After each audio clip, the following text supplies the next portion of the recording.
Welcome back to our channel, dear friends. If this is your first time here, make sure to subscribe, because today's story is one of the most profound and soul-stirring journeys you will ever encounter. We are diving deep into the life of one of the most legendary monks in Chinese Buddhist history, Master Xuyun. His life, full of trials, humility, perseverance, and an extraordinary moment of enlightenment triggered by a simple bowl of hot water, will leave you breathless and inspired. This isn't just a story about Buddhism, it's a story about human resilience, awakening, and the profound truths hidden in our everyday existence. Let's begin with a simple moment, the sound of a cup falling, the sting of boiling water. For most of us, this would be a fleeting annoyance. For Master Xuyun, it was the crack that split illusion from reality, the sound that shattered the ego, the moment he truly saw. But to appreciate that moment, we need to journey through the immense struggle that brought him there. It was the winter of 1895. Master Xuyun was 56 years old. He had already endured decades of hardship, wandering through mountains and deserts, facing illness, starvation, and misunderstanding. But that winter, he was entrusted with leading a 12-week intensive Zen retreat at Gumin Temple. On his way there, he had no money and was refused passage by boatmen. Attempting to walk along the riverbank, he slipped and fell into the freezing waters. For an entire day and night, he floated unconscious, barely clinging to life, until a fisherman pulled him ashore. He was taken to a nearby temple, where monks discovered his body drenched in blood. His ears, nose, and mouth bled. He lost control of his bodily functions. Most men would have died. Most would have given up, but not Master Xuyun.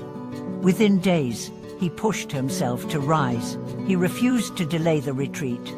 With his body shattered, he dragged himself to Gumin Temple. When he arrived, the monks misunderstood his weakness as rebellion. They beat him severely with wooden boards, but he didn't defend himself. He accepted the pain without complaint. This wasn't masochism, it was clarity. He saw all things as causes and conditions, and within those, his own pride had no place.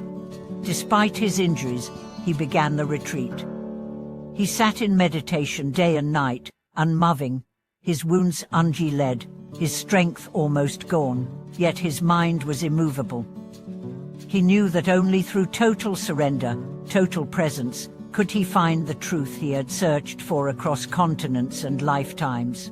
Then came the pivotal night. It was the third night of the 8th meditation week. A Dharma protector monk was handing out hot water to the participants. When he reached Master Xuyun, the hot water spilled on his hand. The scalding pain jolted his senses. In reaction, his cup dropped to the ground and shattered with a clear, resounding sound. At that precise moment, everything changed. The sound of the cup hitting the floor split the world open for him. The illusion of separation, the narrative of self, the burdens of identity all dissolved in an instant. He wrote, "The cup fell to the floor, the sound rang clear. The void shattered, the wild mind ceased." That was it, a moment of perfect clarity. Not imagined, not fabricated. Just a moment that cut through all delusion like lightning through darkness. It was not a grand ceremony. It was not the result of a ritual. It was an ordinary event infused with extraordinary presence. And yet, this insight didn't let him to retire or withdraw into self-congratulation. Quite the opposite. He became even more diligent. He went on to restore countless temples, guided thousands of monks and lay people, and traveled tirelessly to spread the Dharma. His enlightenment was not an escape from the world, it was a deeper engagement with it. That is perhaps the most powerful lesson of all. True awakening doesn't pull us away from life. It roots us deeper into it, with compassion, wisdom, and unwavering strength. Consider the symbolic power of that bowl of hot water. Heat usually symbolizes agitation, chaos. But in this case, it became the very catalyst of awakening. Pain, discomfort, confusion, these are not enemies on the spiritual path. They are signals, opportunities, teachers. Master Xuyun didn't run from pain. He sat with it. Through freezing rivers, misunderstandings, beatingness, sickness, he remained. That is the essence of spiritual perseverance. And the cup, its breaking wasn't a tragedy. It was liberation. The sound of it shattering was not destruction, it was the gateway to the unconstructed, the unborn. Now let's draw this into our modern world. Imagine today's world of endless distractions, comfort zones, instant gratification. Many believe spiritual practice must feel good, bring peace, or offer immediate benefit.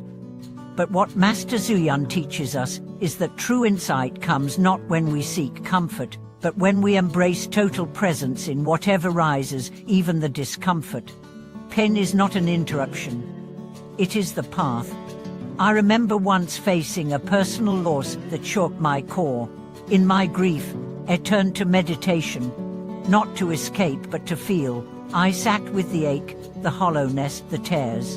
And in one silent evening, I felt something melt like a frozen river cracking open. I thought of Master Xuyun. His suffering was far greater, but in my small way, I understood the mind that resists pain suffers most. The mind that accepts it awakens.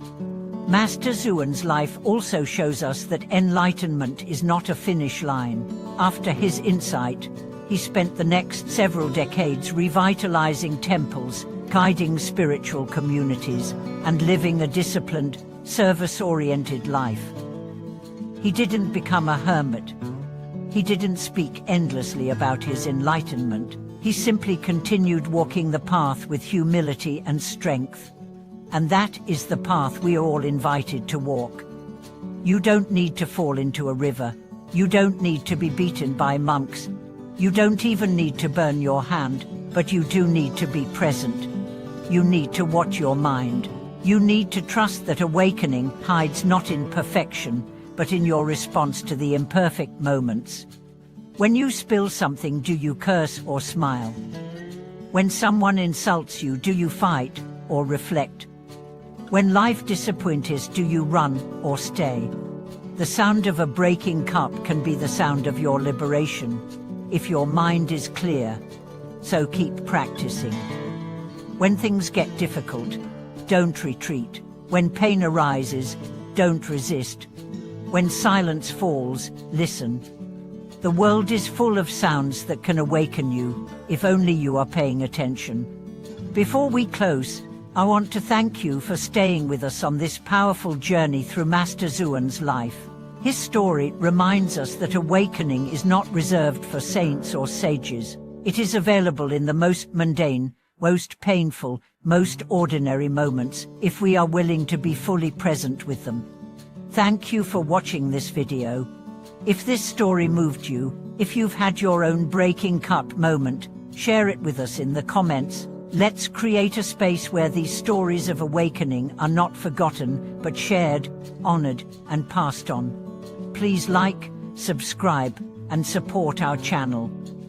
We have many more stories of courage, clarity, and compassion to come. Until next time.